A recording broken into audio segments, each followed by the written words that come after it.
Bonjour tout le monde, moi c'est Aurélie, alias Knit and Read. Bienvenue sur mon deuxième épisode de podcast Tricot. Je suis ravie d'avoir suffisamment de choses à vous présenter en cette rentrée pour filmer ce podcast Tricot. J'avais hâte. Il faut savoir que durant cet été, j'ai beaucoup tricoté, oui, en pleine canicule. Donc du coup, j'ai beaucoup de choses à vous montrer. Et en fait, ce qui se passe, c'est que ma femme et moi-même, on a cassé notre tirelire pour pouvoir s'offrir le voyage de nos rêves. En l'occurrence, on part au Québec pour Noël. Et donc, bien sûr, il faut que je tricote pour notre trousseau. Donc, voilà, en pleine canicule en région parisienne, je me suis retrouvée à tricoter des cols, des chaussettes. J'ai encore des bonnets, voilà, j'ai encore pas mal de choses de prévues pour compléter notre trousseau euh, chien de traîneau, moins 32 degrés au Québec, tout ça. D'où le titre de ce podcast. Oui, l'hiver arrive.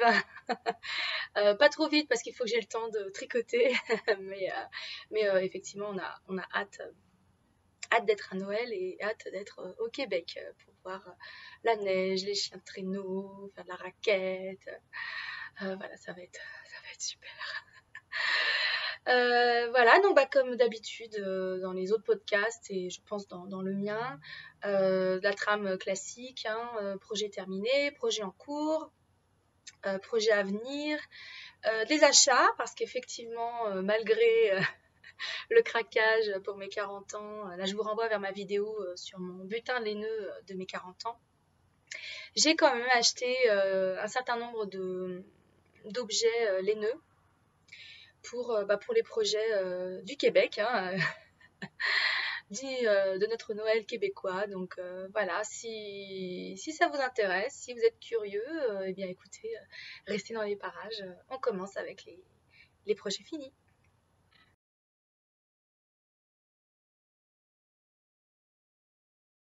Alors le premier projet fini que je veux vous montrer était un projet en cours dans le premier épisode de podcast.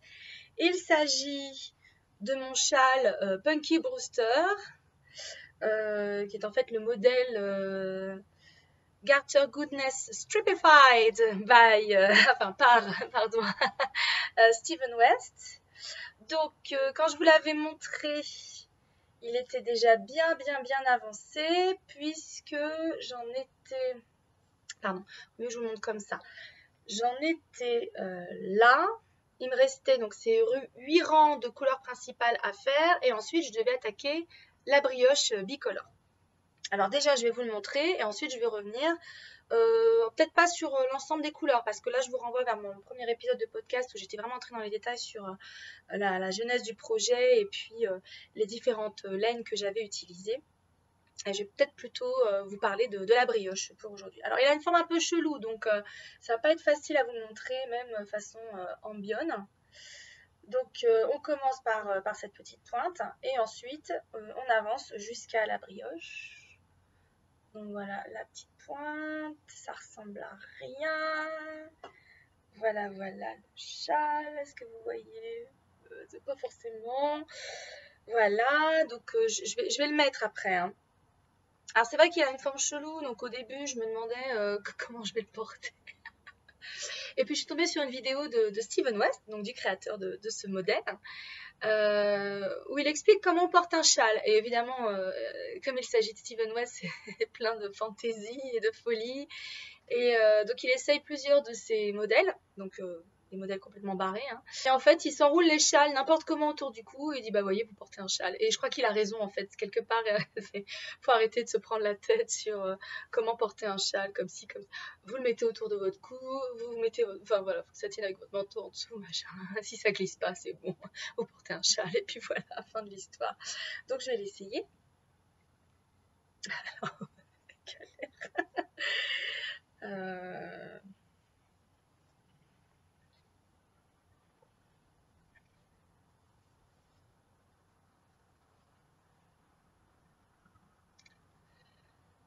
Euh, Là,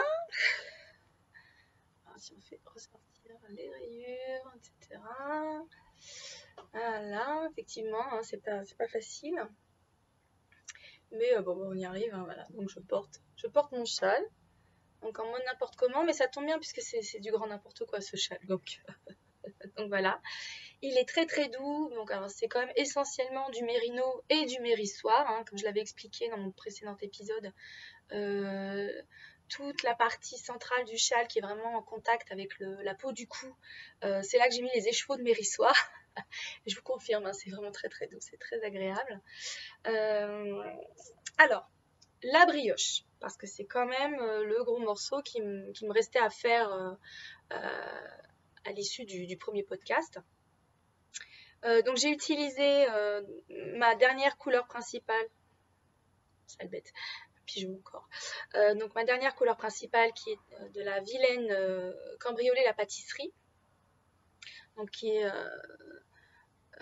cette couleur crème anglaise avec des confettis fuchsia, violet, jaune. Elle est vraiment très très très jolie. Elle correspond parfaitement à l'idée de ce châle de Lucky Brewster. Si vous, comme moi, vous avez grandi dans les années 80, forcément, vous allez comprendre tout de suite pourquoi j'ai baptisé ce châle comme ça. Et donc, ma couleur contrastante pour la brioche, c'est en boîte avec Virginie, les laines de bibounette. Et en fait, c'est un... J'ose même pas appeler ça un reste, quoi. C'est un quasi-écheveau que m'avait donné Ricardo, alias Canary Lotus, sur les réseaux sociaux, puisque il y avait 80 grammes, donc 80% d'un écheveau de laine de bibounette. Et la brioche sur mon châle a bouffé les 80 grammes. C'est à tel point qu'en fait, alors ça se voit pas trop, mais bon, voilà, vous le verrez peut-être quand même à la caméra. Pour l'icord, pour finir l'icord, ah oui, on voit bien là, j'avais plus assez de laine de bibounette, donc pour finir sur cette portion de l'icord là. Et donc j'ai rebalancé la couleur qui s'en rapprochait le plus dans mon stash, qui est en fait la couleur, les culottes de Charlotte de Vilaine. Donc c'était une boulette que j'avais utilisée dans les rayures de mon châle, et je me suis dit bon voilà, pour finir ma brioche, voilà quoi, j'allais utiliser ça. Pardon. J'allais utiliser ça. Donc on voit la transition, mais au moins dans la même famille de couleurs. C'est sur la pointe. Bon, moi je le sais, je pense qu'en marchant vite, franchement, ça se verra pas. Et pour vous dire que donc cette bordure en brioche a bouffé 80 grammes de line fingering. Donc tout le reste que m'avait donné Ricardo. Donc voilà, c'est quand même une technique, un point très gourmand. C'est vrai qu'il y a plusieurs podcasteurs qui l'avaient déjà signalé. Et là, j'ai pu le constater par moi-même. Alors, c'était ma première brioche. Donc, comme je l'avais expliqué dans le premier épisode, je flippais un peu. Parce qu'en fait, il y a beaucoup de gens qui font des caisses, qui disent que la brioche c'est très difficile, que c'est compliqué, qu'il y a une espèce d'aura un peu maléfique, un peu intimidante autour de cette technique de tricot. Et puis, c'est Magdalena qui en a parlé dans un de ses récents épisodes, je crois que c'était l'épisode 64 de son podcast, où elle disait que du coup, elle, quand elle attaquait la brioche, pareil, un châle de Steven West intégralement en brioche, très rapidement, elle s'est ennuyée. Et elle a dû faire beaucoup, beaucoup de modifications, introduire un motif avec des augmentations, voilà, des courbes beaucoup plus complexes pour pas perdre complètement son intérêt pour son projet. Et effectivement, la brioche, une fois qu'on a compris comment ça fonctionne, c'est pas sorcier, quoi. Moi, j'aime beaucoup le rendu. Et alors, spoiler alert, je suis tombée amoureuse de cette technique. Alors, moi, la brioche, vous allez voir avec un projet en cours, je suis devenue une brioche addict. Je le revendique, voilà. Autant le jacquard, pareil, je l'avais évoqué dans le précédent épisode, autant le jacquard, je suis pas fan, moi, ça me... Enfin, peut-être que je fasse encore un ou deux projets en jacquard pour être sûre, mais celui que j'ai fait déjà, c'était... J'aime beaucoup le rendu, ce que fait Magdalena par exemple, qui elle est complètement accro au jacquard, c'est vraiment ce qu'elle fait, c'est sublime. Là, d'après ce que j'ai vu sur son podcast, elle va se lancer dans un jacquard à 11 ou 14 couleurs. Enfin, en tout cas, ça me paraît complètement dingue. Bon courage, mais bon, si c'est son truc, elle va s'éclater.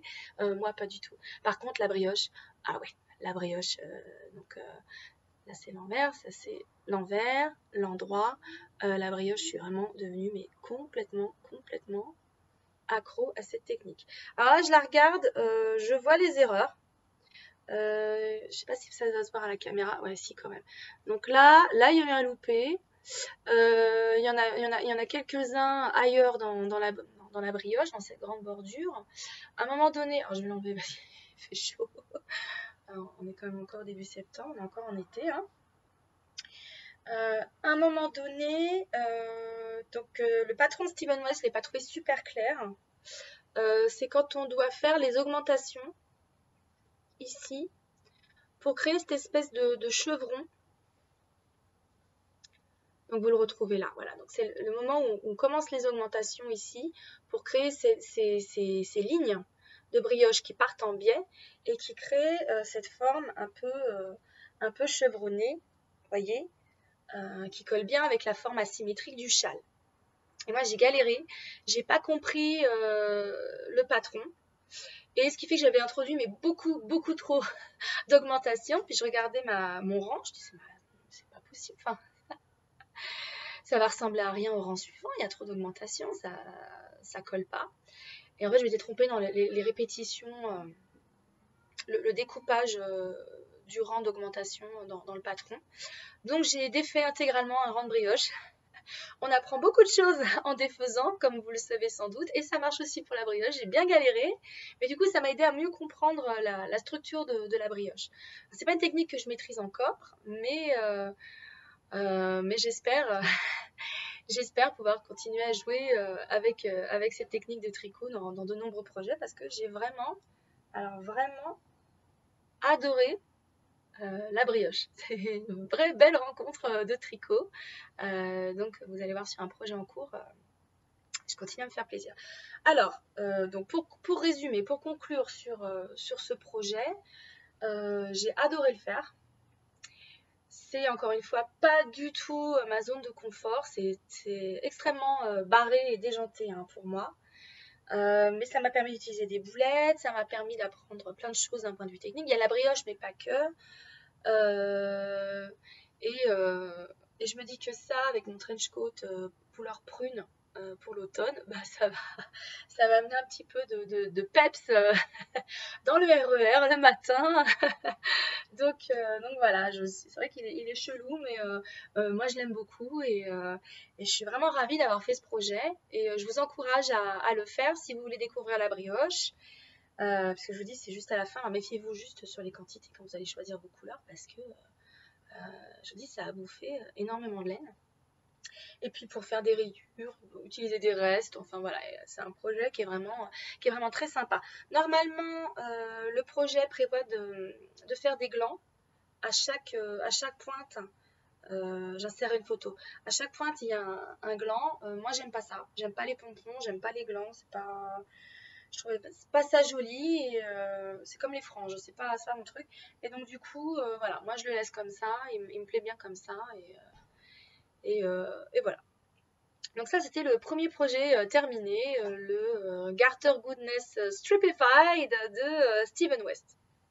Un patron que je vous recommande vraiment.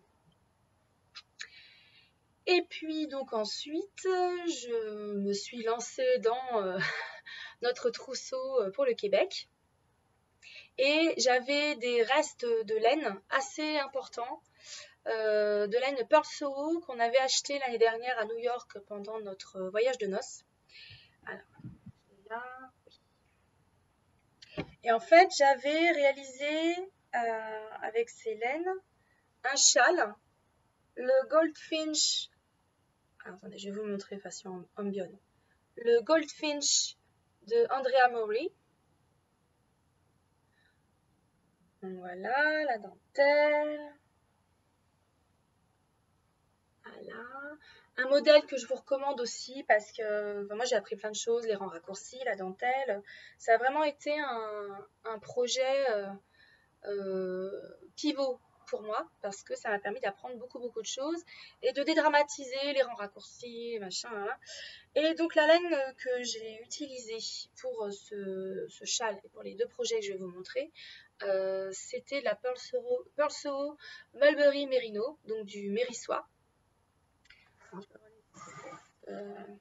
Mon fameux classeur à projet. Hein. Donc, que je vous dise là, la composition. Donc c'est 80% mérino extra fin, 20% soie Mulberry. Donc j'avais des restes assez conséquents. Au départ je pensais faire un bonnet, puis des mitaines, et puis j'ai beaucoup hésité. Et finalement j'ai fait des cols. Pareil, c'est un patron Pearl Soho où ils utilisent cette laine. Donc là j'avais même pas à me prendre la tête, trouver des équivalents laine, machin, Donc c'est le Mistake Ripcord de Pearl Soho, donc un patron gratuit, prévu pour travailler avec cette laine, donc c'est parfait. Et donc vous voyez, vous avez un point, ça donne un point texturé. Vous avez des côtes et en même temps un point texturé. La méthode de montage que j'ai utilisée, c'est une méthode que j'ai trouvée sur internet. Donc pareil, je mettrai le lien vers la vidéo en barre d'infos. C'est une méthode, c'est une adaptation du alternate cast on. Donc elle est extrêmement élastique et moi je l'aime beaucoup, du coup c'est celle que j'utilise maintenant quasiment pour tous mes projets. Elle est vraiment très sympa et je trouve plus simple à faire que le alternate cast on proprement dit. Donc c'est du Mérissois, hein, je reviens sur la laine. Là vous avez la couleur Baby Fawn, donc bébé fan, qui est très jolie. Alors je vais le passer, mais je vais pas le garder longtemps, je vous préviens tout de suite. Donc voilà.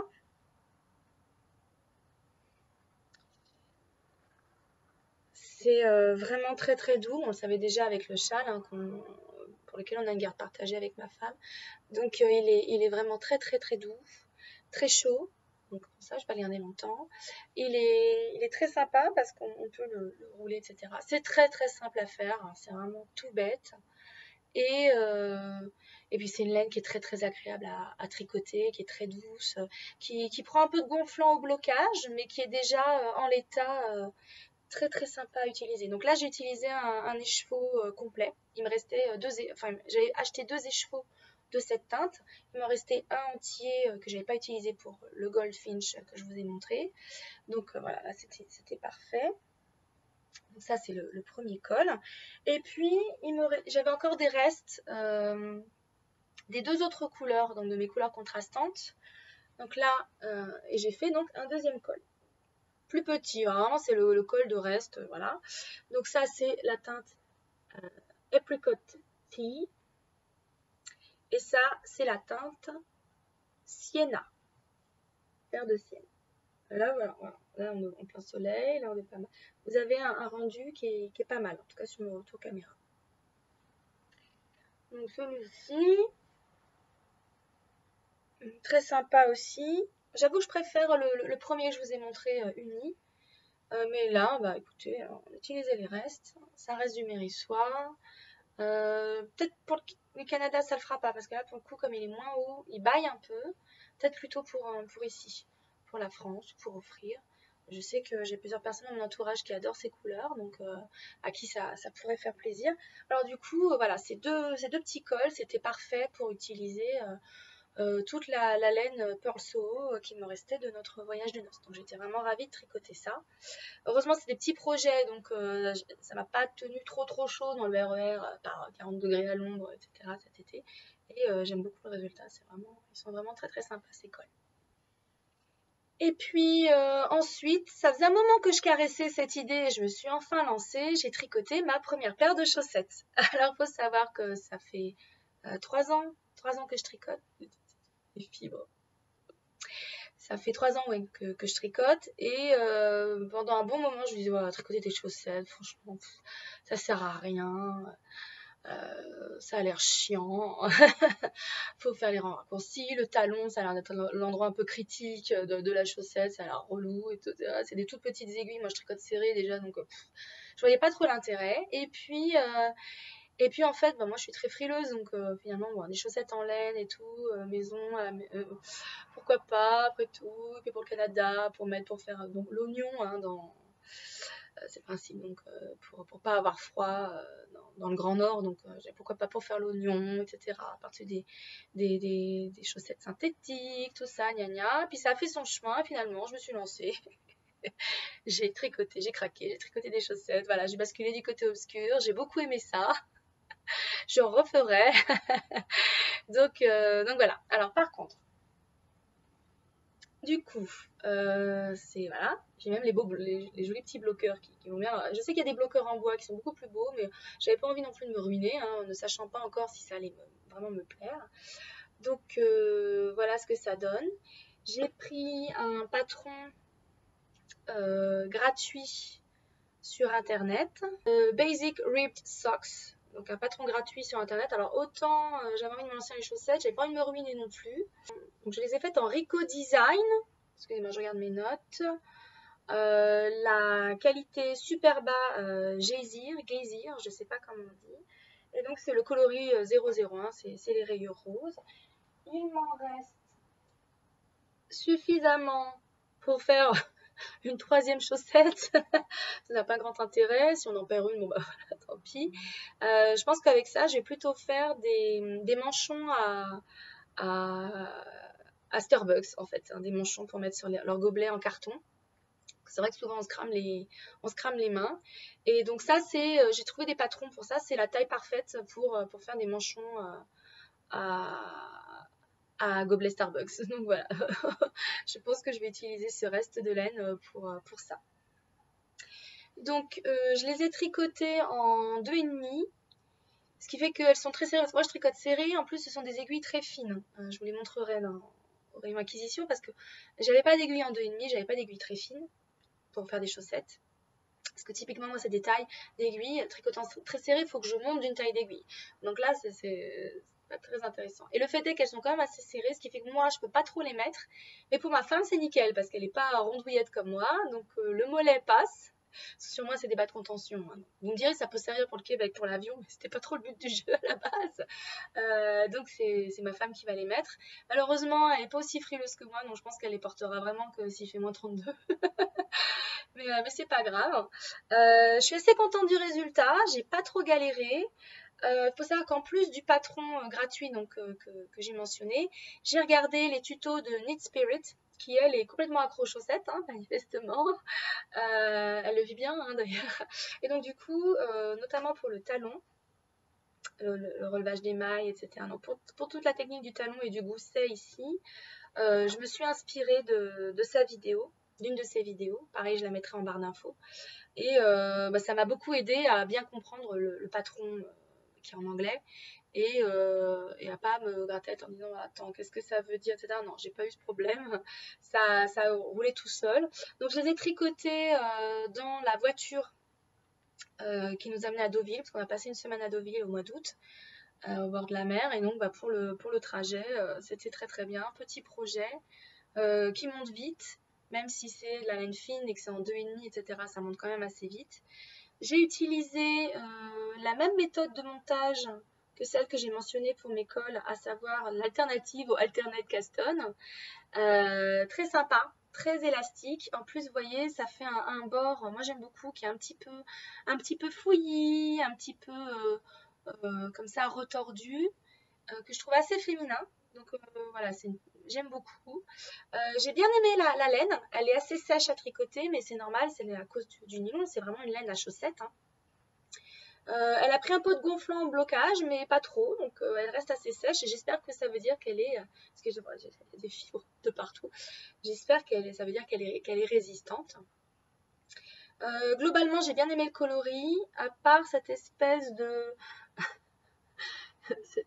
coloris qui malheureusement revient assez souvent là, vous voyez, que j'ai baptisé du saumon sale.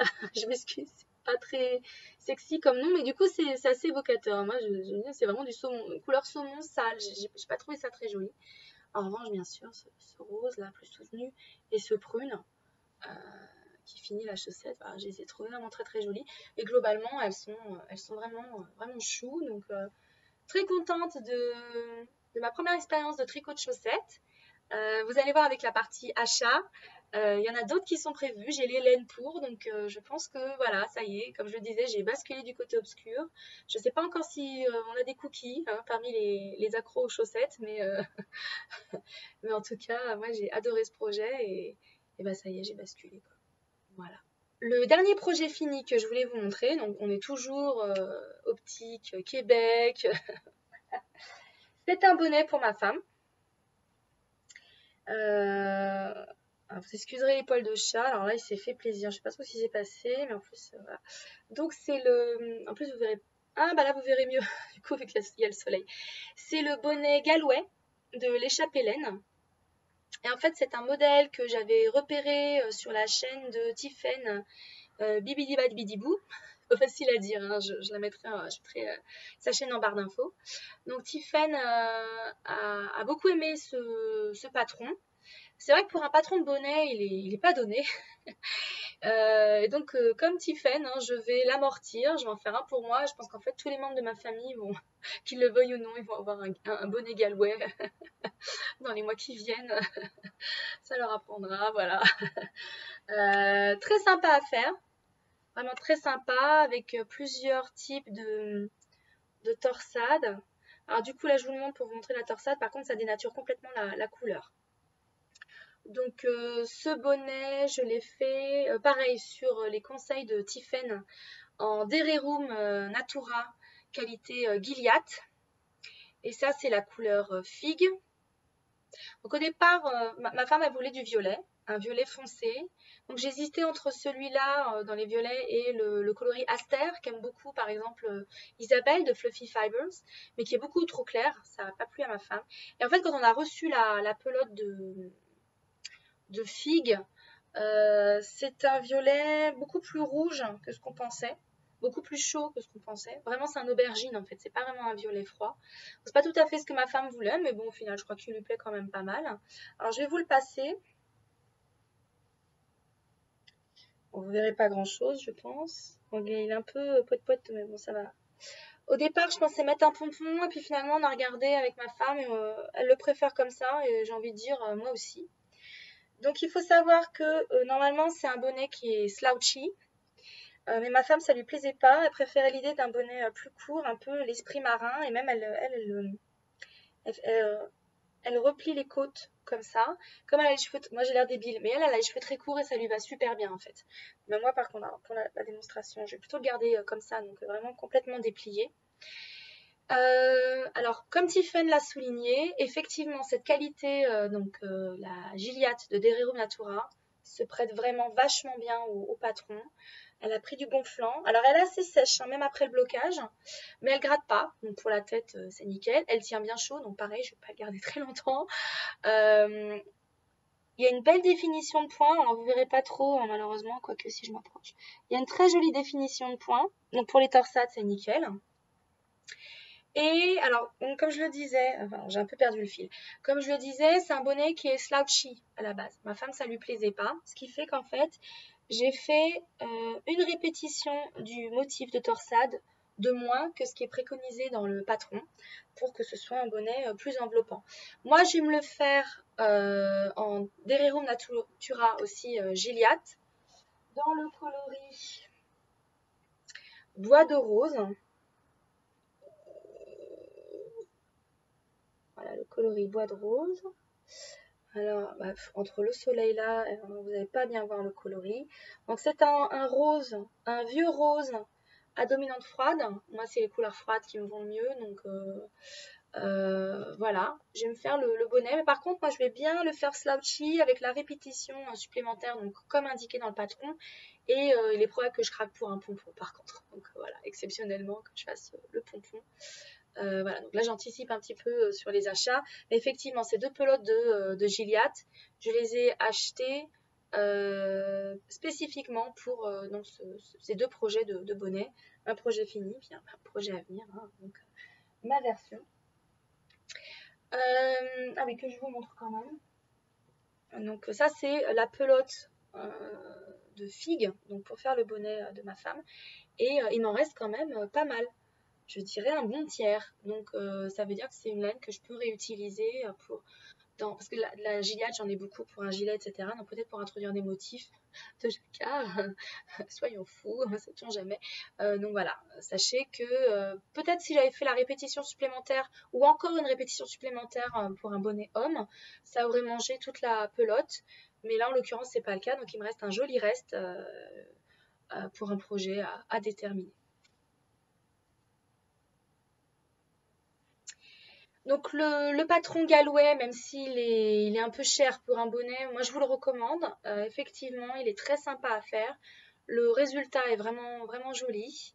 En fonction du coloris que vous choisissez, vous pouvez obtenir un bonnet très féminin ou au contraire quelque chose que les mecs porteraient sans rougir, hein, sans souci. Donc voilà, moi je vous le recommande. Faut l'amortir, donc faut en faire plusieurs hein, pour, je pense, amortir le coût du patron. Mais il est tellement sympa à faire, ça va tellement vite. Et effectivement, encore une fois, Tiffen a complètement raison avec la Gilliatt, c'est vraiment super.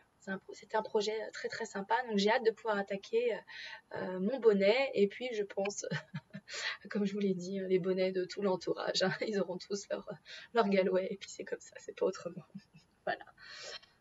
En tout cas, moi j'en ai fini avec les projets terminés. Et donc, je vous propose de passer aux 3 projets en cours.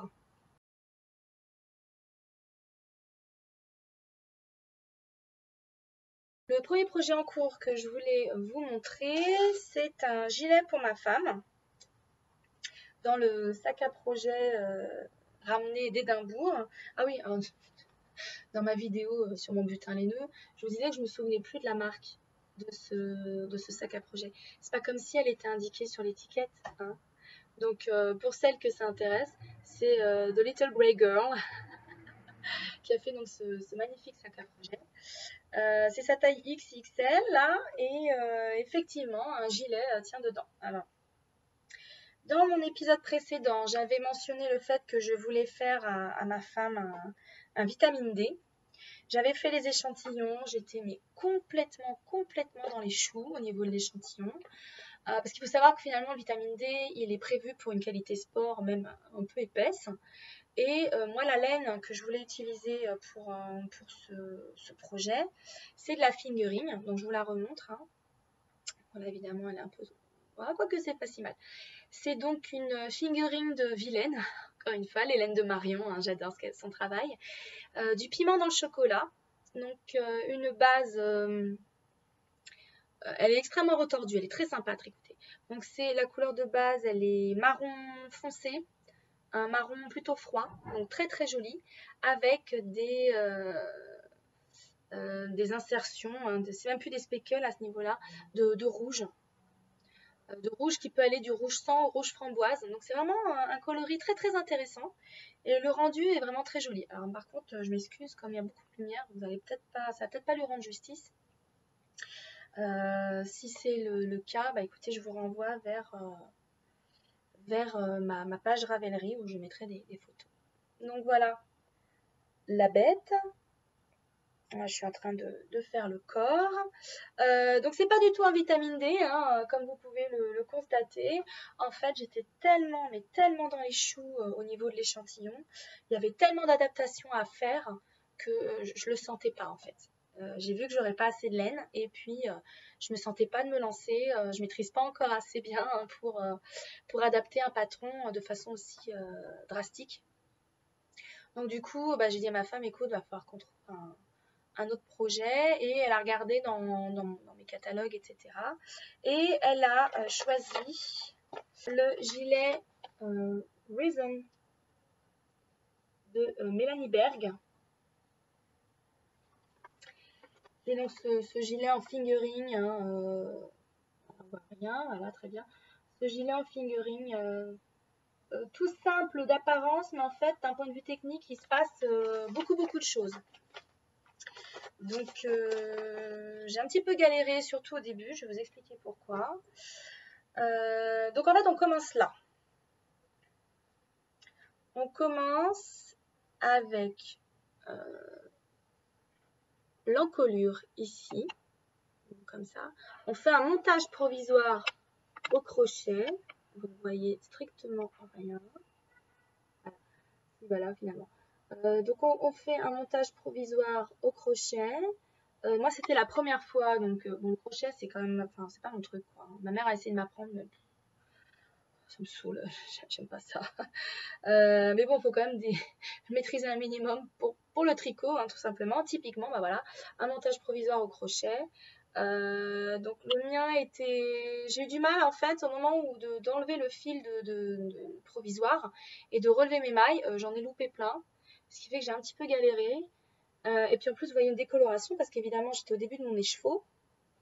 Et ben, quand j'ai repris avec la laine du milieu de mon écheveau, bah forcément ça matche pas. Mais au final, c'est pas choquant. C'est le premier, donc bah écoutez, je me dis que les prochaines fois, ce sera plus réussi, hein, tout simplement. Alors, voilà, là on voit pas mal.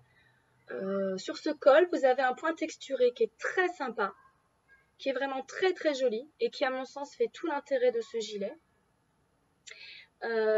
Les, les manips destinées à créer ce point texturé se font sur l'envers. Donc moi, ça m'a un petit peu étonnée au départ.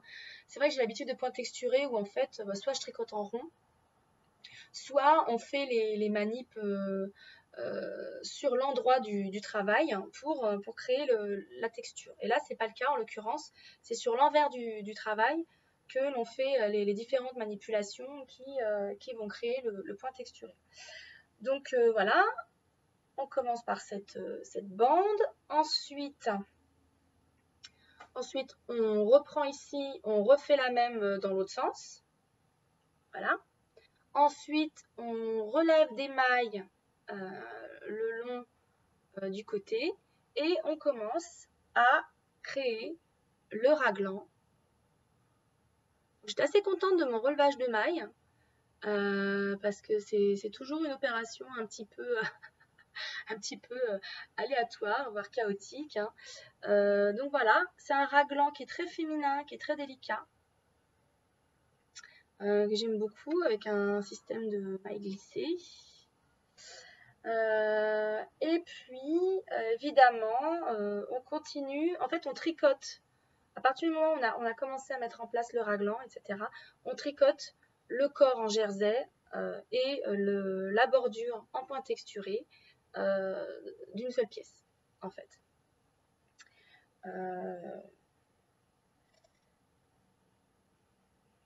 Que vous dire d'autre sur ce projet? Voilà.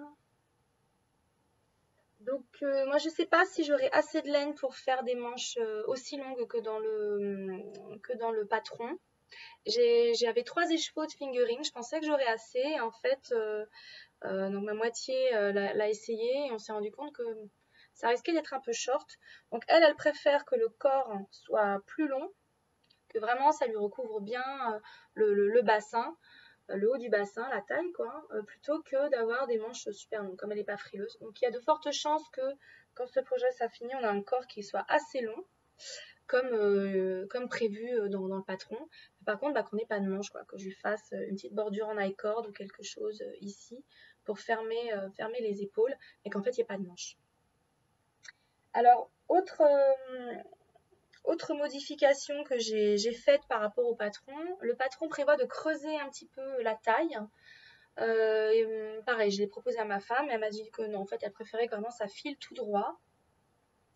Donc voilà, j'ai pas fait ni les diminutions ni les augmentations pour un peu cintrer la taille. Ce sera un gilet vraiment tout droit comme elle me l'a demandé. Donc c'est un projet pareil que j'ai tricoté dans le RER, 40 degrés, tout ça, machin. Ouais. C'est un peu plus chaud, même si c'est du fingering. Par contre, c'est long, quoi. Moi, je tricote pas très vite. Et c'est super long. Et là, en ce moment, je suis un petit peu lassée. J'en ai un peu marre du fingering, pour tout vous dire. C'est pour ça que j'étais contente de tricoter mon bonnet en Gilliatt, en worsted. Je disais, oh, c'est vraiment de la grosse laine, des grosses aiguilles, super, un truc qui monte super vite. Parce que je suis dans ma mère de Jersey. Heureusement qu'il y a le point texturé que j'aime vraiment beaucoup. Il est vraiment magnifique. Je suis déjà en train de réfléchir à comment je vais pouvoir le recycler dans d'autres projets, tellement je le trouve beau en fait. Surtout avec une laine aussi nuancée que celle-ci, ça rend super bien. Mais là, je vous avoue que je saturais un peu, donc il est un peu au dodo pour l'instant. Sinon, autre question que je m'étais posée, qui est un peu dans l'air du temps, c'est est-ce que j'alterne les écheveaux ou pas? Donc c'était trois écheveaux que j'avais rachetés sur Ravelry dans un destache qui était du même bain. Mais comme plusieurs podcasteuses l'ont constaté ces derniers temps, c'est pas forcément une garantie que les écheveaux vont matcher et qu'on peut s'abstenir de les alterner. Et puis moi, je suis quand même une feignasse, hein. J'avais pas envie de jongler dans le RER avec deux écheveaux, deux cakes de laine, sinon c'est déjà assez compliqué comme ça de tricoter dans les transports. Donc j'ai pas alterné, et en fait, ça se voit pas. Donc là, j'ai attaqué mon troisième et dernier écheveau. Il y a peut-être un petit peu plus de rouge, de splash de piment dans le chocolat que dans les deux écheveaux précédents. Alors, rien de spectaculaire. Et je suis en train de regarder, là, il n'y a pas de démarcation. Donc, écoutez, c'est super, ça m'arrange parce que de toute façon, qu'on soit bien clair, je n'aurai pas détricoté. Donc voilà, le Reason, le gilet pour ma femme. Le gilet de rentrée, mais alors il faudrait que je m'y remette. Je vais mettre un peu d'huile de coude pour que ça soit vraiment un gilet de rentrée et qu'elle n'ait pas l'année prochaine pour son anniversaire en février, vous voyez. Donc, c'est quand même. Il va peut-être falloir que je m'y remette. Mais la vérité, c'est aussi que j'ai des problèmes articulaires. J'ai des douleurs dans les mains et les poignets, entre autres. Et à un moment donné, je n'étais que sur des projets avec des fils très fins. J'avais les chaussettes en fingering, je finissais mon châle Punky Brewster en fingering, j'ai le gilet Reason en fingering, et à un moment donné, j'avais les mains, je souffrais. J'avais très très mal aux mains, et je me suis dit, faut que je passe. Il était hors de question que j'arrête de tricoter. Donc je me suis dit, il faut que je passe à des laines plus costaudes, où je serre moins, où j'ai plus grosses aiguilles, enfin voilà, du coup des projets plus confortables, d'où le bonnet, d'où voilà, l'autre projet que je vais vous montrer tout à l'heure. Mais en tout cas, bon, la laine, je l'aime beaucoup. Le patron est super bien expliqué. Il n'y a aucune difficulté au niveau du patron. Je ne sais pas s'il a été traduit en français. Je n'ai pas vérifié. Et puis avec cette laine qui est juste magnifique, je pense que ça va vraiment lui faire un joli petit gilet sans manches, du coup, très probablement. Donc pour l'automne, j'ose plus dire la rentrée, pour l'automne. Donc ça, c'est mon premier en cours. Donc le vitamine D, qui n'est pas un vitamine D pour ma femme, on oublie le vitamine D, le gilet Reason, qui finalement lui plaît davantage. C'est vrai que le patron est vraiment très très joli. Deuxième projet en cours, j'ai commencé, j'ai même bien avancé, un col, on ne change pas une équipe qui gagne, en brioche. Oui, oui, un col en brioche.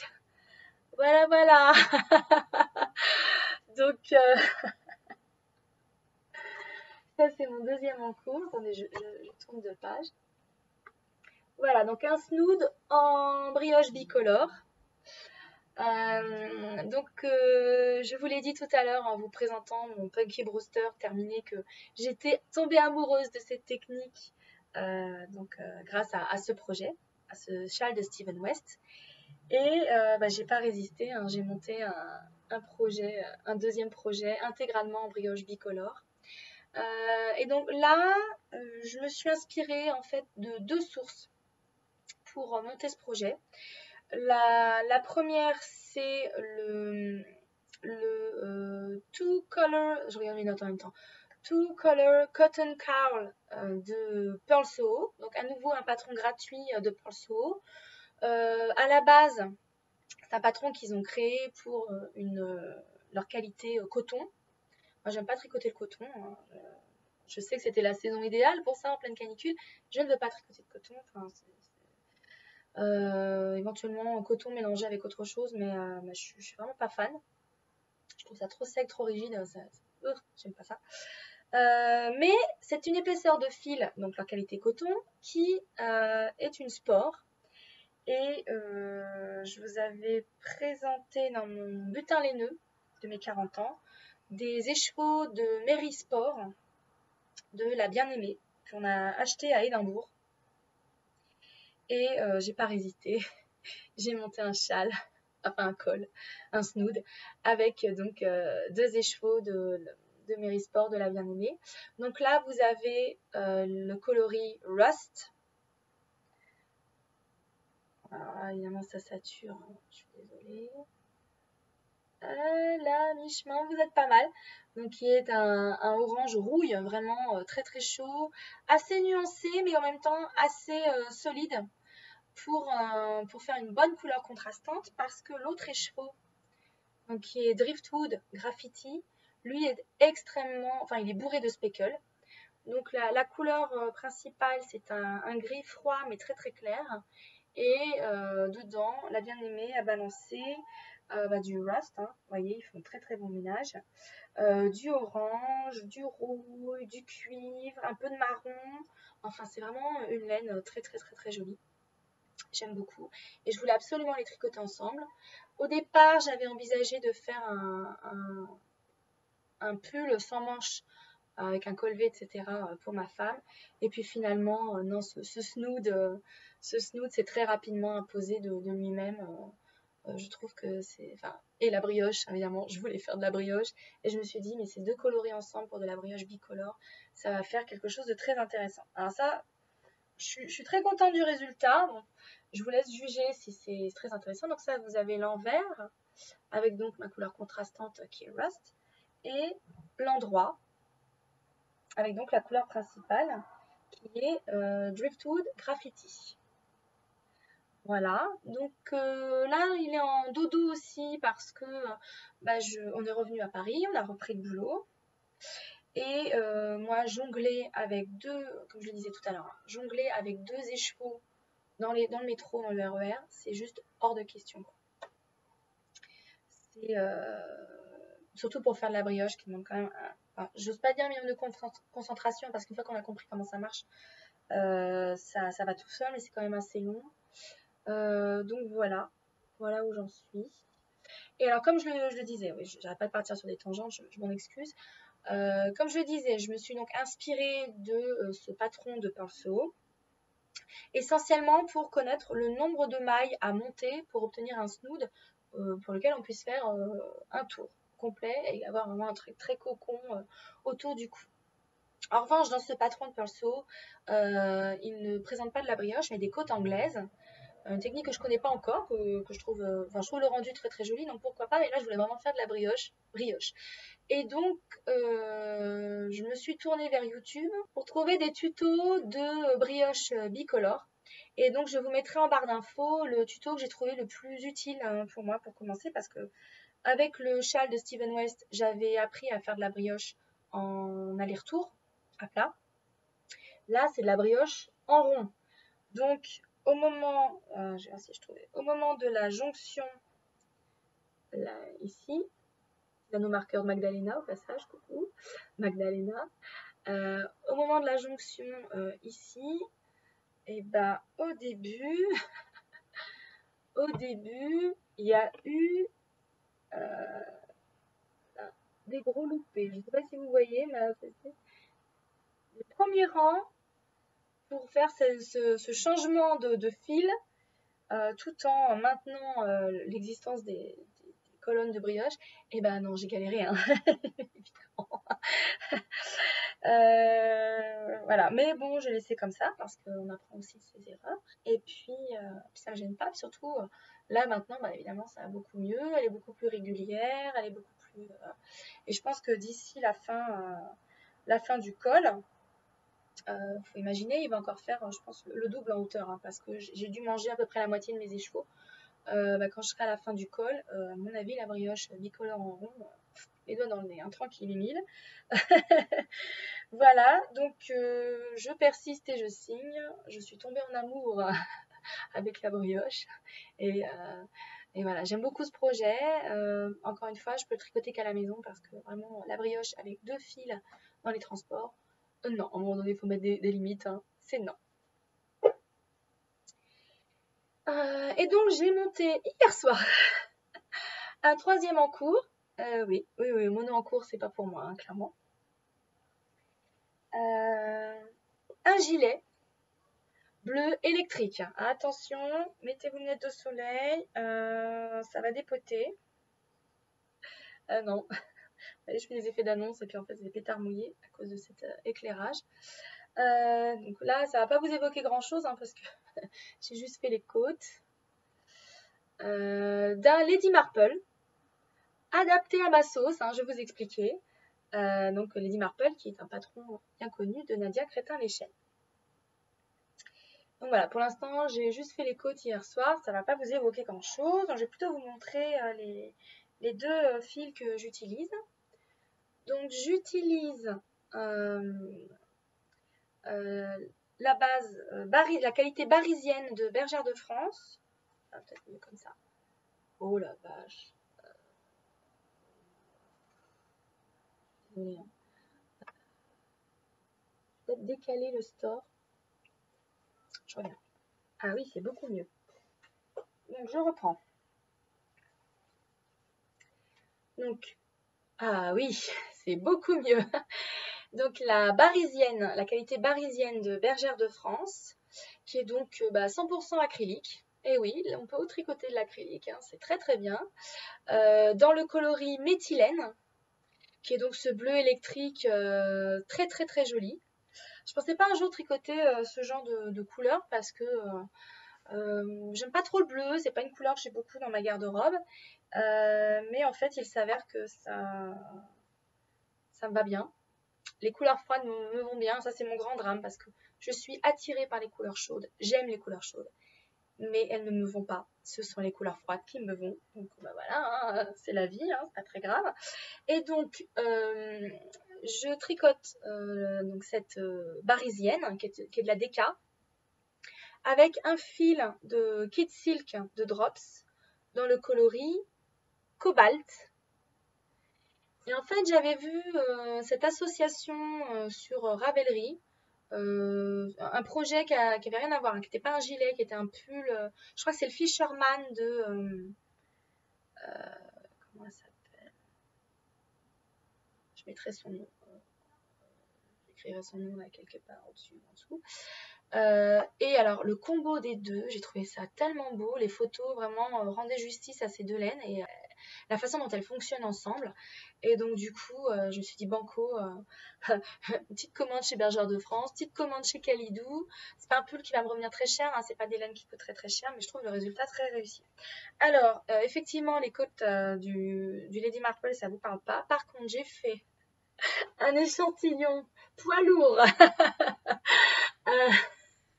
Je sais pas ce qui s'est passé. Je crois que j'avais tellement envie de les tricoter ensemble, Célène, de voir ce que ça donnait, que j'ai monté un échantillon immense qui m'a occupée du coup sur les trajets aller-retour d'une journée cette semaine. Et j'aime beaucoup, beaucoup le rendu. Elles n'ont pas bougé au blocage. Je pense que c'est dû à la barisienne, à l'acrylique, qui maintient très bien sa forme. On a une définition de points qui est vraiment mais très très très jolie. Et le fait d'ajouter le fil de Kid Silk, ça donne cet effet un peu duveteux, mais pas too much. Vraiment pas le même résultat que quand on tricote de la Kid Silk avec par exemple la Alpaga de Drops. La Alpaga elle est déjà poilue, avec la Kid Silk c'est encore plus poilu. Avec une laine acrylique, ça rend pas du tout la même chose et on a une définition de points qui est beaucoup plus sympa. Donc j'étais très contente du résultat. J'avais un échantillon un peu bizarre après blocage. Donc au départ, c'est pas du tout le Lady Marple que je pensais faire. J'hésitais entre le Lanes de Rory Locatelli, qui avait publié dans le 2e numéro de Laine Magazine, je crois. Donc j'hésite, maintenant elle l'a publié en patron individuel, mais à l'époque elle était sortie dans le magazine. Donc j'hésitais entre le Lanes de Rory Locatelli ou le Shore Cardigan de Mather de Kathleen Bostic-Hodge, qu'elle avait sorti dans son bouquin Main Swoon. J'hésitais entre ces deux modèles de cardigan, de gilet. Mais quand je regardais mon échantillon, j'étais un petit peu dans les choux. Et je me dis, mais quand même, le Lady Marple, il me semblait qu'il y avait un échantillon bizarre dans le patron. Et effectivement, j'ai sorti le patron du Lady Marple. J'étais pile poil dans l'échantillon après blocage. Je me suis dit, bon, ok, banco, c'est un signe du destin. Il faut que je fasse le Lady Marple avec donc ces deux laines. En revanche, moi, je ne voulais pas faire de dentelle avec ce bleu. J'avais vraiment imaginé pour ce projet du jersey, éventuellement du point texturé sur la bande de boutonnage ou sur l'encolure, voilà. Mais je voulais un gilet en jersey, tout simple, pas de poche, pas de bouton, rien. Et évidemment, Lady Marple a un très joli motif de dentelle, hein, c'est pas le problème. Hein. J'aime beaucoup le patron d'origine de Nadia Crétin-Leschène, mais c'est pas ce que je voulais pour ce projet. Et donc du coup, je vais faire un Lady Marple. Je vais m'inspirer de la structure générale de Lady Marple, des mesures du Lady Marple, parce que là, je suis pile dans l'échantillon, ce qui m'arrive très rarement. Sans avoir les mêmes galères que Magdalena, ça m'arrive très rarement d'être dans l'échantillon. Donc là, je vais pouvoir y aller les yeux fermés. Mais par contre, je ne vais pas faire la dentelle. Je vais faire du jersey tout simple. Hein, parce que ce gilet va être un basique dans ma garde-robe. Et j'ai très envie de le porter en mode color block. C'est-à-dire par exemple une tenue toute blanche, toute noire ou toute grise. Et paf, hein, ce gilet bleu électrique, un peu poilu, un peu enfin, un peu dans ma garde-robe, ça va être un statement piece, hein, c'est-à-dire c'est un morceau, enfin, un élément de ma garde-robe, vraiment avec lequel j'envoie un message, quoi. Je galère un peu pour vous expliquer, mais je pense que vous voyez exactement ce que je veux dire. Donc, un basique un peu péchu, un peu en dehors de ma zone de confort. Donc, avec ce Lady Marple sans dentelle. Voilà.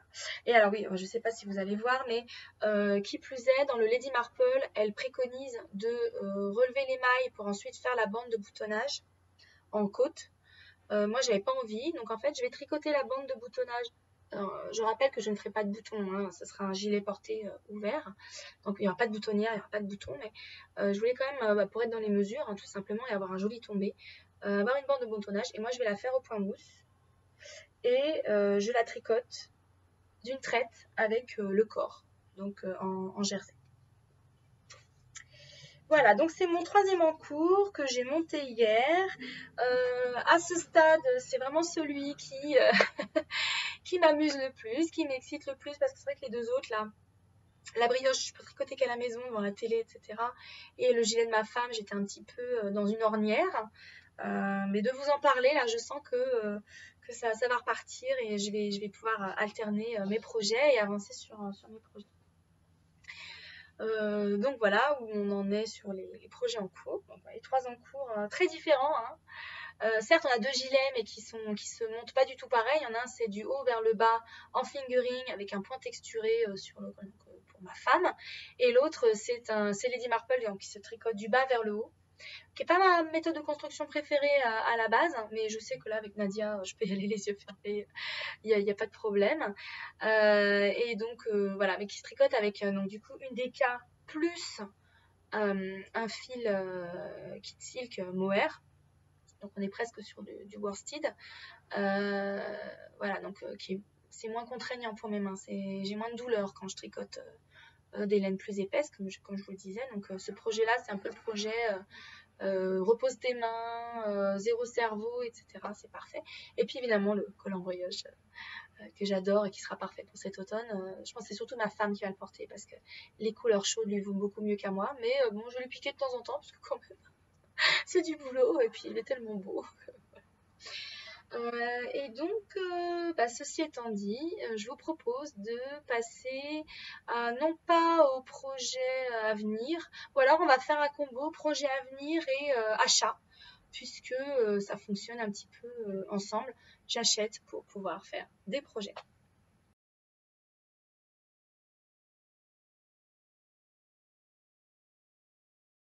Alors, au niveau des achats, bah, voilà, hein, j'ai une boîte à vous montrer.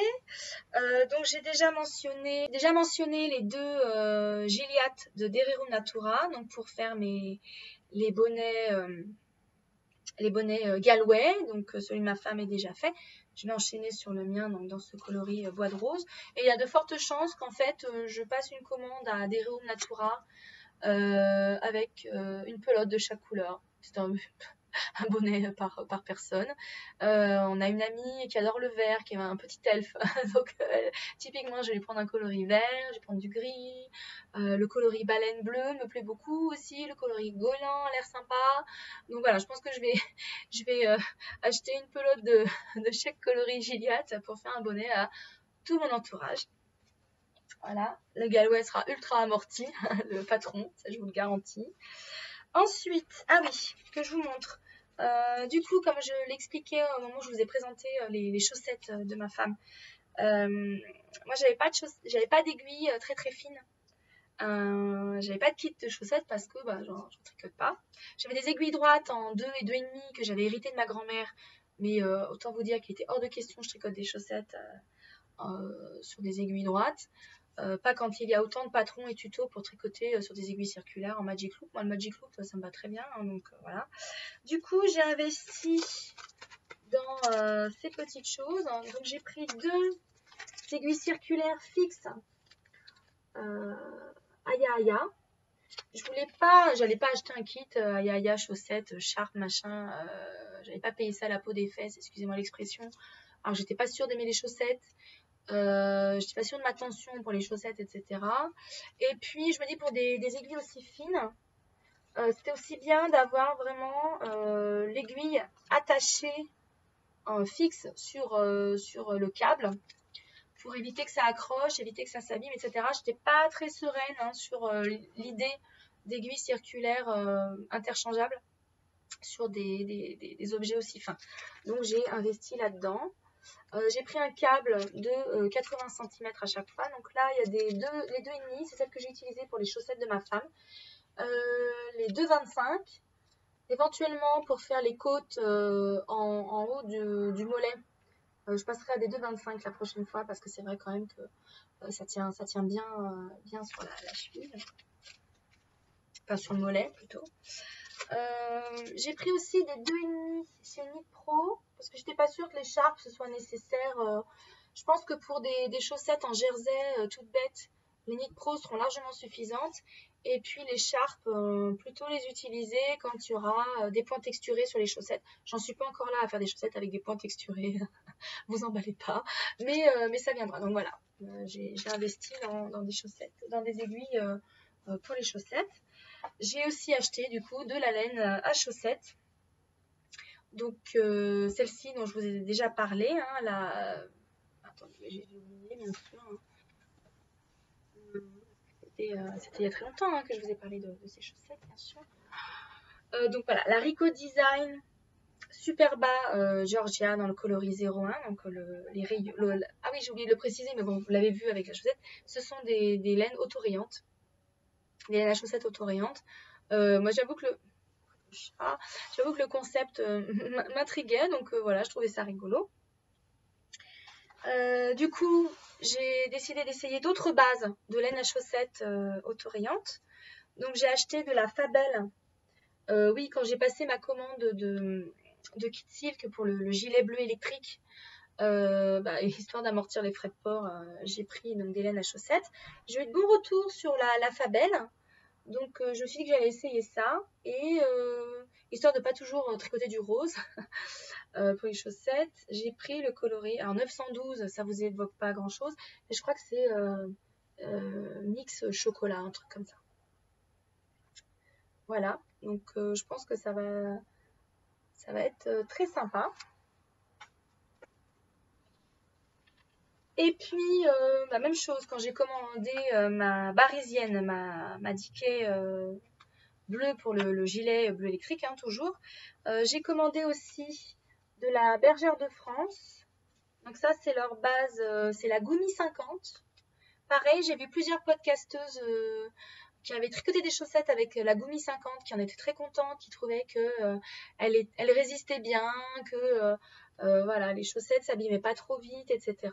Donc elle est pas très chère, donc je me suis dit que j'allais essayer. J'ai pris le coloris imprimé beige. Voilà, donc chocolat, beige, voilà, on change un peu de famille de couleurs, pas toujours du rose, hein. Euh, et ce que j'aimais bien, donc je suis allée voir les projets Ravelry, ce que j'aimais bien, c'est que vous avez ces petits speckles, ces petits speckles rouges, là vous les voyez mieux là, ces petits speckles rouges, roses, etc. Et du coup ça fait une laine auto-rayante, mais aussi auto-speckle, vous avez des speckles qui sont alignés comme ça au-dessus des rayures. Je trouvais le rendu très très joli et j'ai hâte de les tricoter. Parce que aussi je vais essayer de tricoter pour moi, enfin je monte de taille d'aiguille, hein, parce que les bas de contention ça va 5 minutes quoi. Voilà, donc j'ai acheté ça. Et pour finir, sur le site de Rascol, j'ai acheté ça, un kit. Enfin, c'est pas vraiment le kit, moi j'ai pas acheté le kit complet avec les aiguilles, le machin et tout, hein. Donc en gros, j'ai juste la laine et le patron de Wool and the Gang. Et donc moi, donc c'est en partenariat avec Schachenmayer et Regia. Voilà. Et donc, en fait, c'est avec ce patron et la laine adaptée, donc vraiment avec cette pelote, on fait des chaussettes à motif de panthère, enfin motif léopard, pardon. Et donc moi, c'est dans le coloris Pink Pose, donc papate rose, patte de chat ou panthère, bref. Et c'est rigolo en fait parce que je l'ai acheté et très peu de temps après, Tricomonte de Sophie a sorti un podcast et en fait elle l'a acheté dans un autre coloris. Et c'est le même concept, donc le kit avec donc voilà, ça va donner ça. Bon, je vais vous insérer des photos, hein. Voilà, c'est censé donner ça. Alors le hic, c'est que pour être vraiment dans le patron, il faut avoir la bonne tension. Je sais que je tricote serré, donc je n'aurai pas la bonne tension en tricotant avec des 2,5. Il va falloir que je monte vraisemblablement des aiguilles de 3. Et donc ça, je l'ai en interchangeable. Donc je vais certainement essayer avec des aiguilles de 3 pour que ça soit le plus proche possible du résultat proposé par le patron. Voilà, donc ça c'était dernière. Et puis, bah, je crois que c'est tout pour aujourd'hui, que je regarde. Déjà 1h06. Hein, je pense qu'on va s'arrêter là. Donc, winter is coming. Des chaussettes, des bonnets, des cols, des écharpes, des gilets. 40 degrés, moi je tricote pour cet hiver. Voilà, donc écoutez, n'hésitez pas à laisser un pouce en l'air si cette vidéo vous a plu. N'hésitez pas à commenter si vous avez déjà tricoté ces modèles-là ou si vous avez déjà tricoté avec ces qualités de laine, les qualités de laine que j'ai mentionnées. Si vous aussi, vous pensez vous lancer dans le tricot de chaussettes, si vous êtes accro aux chaussettes. À ce moment-là, dites-moi si on a des cookies du côté obscur.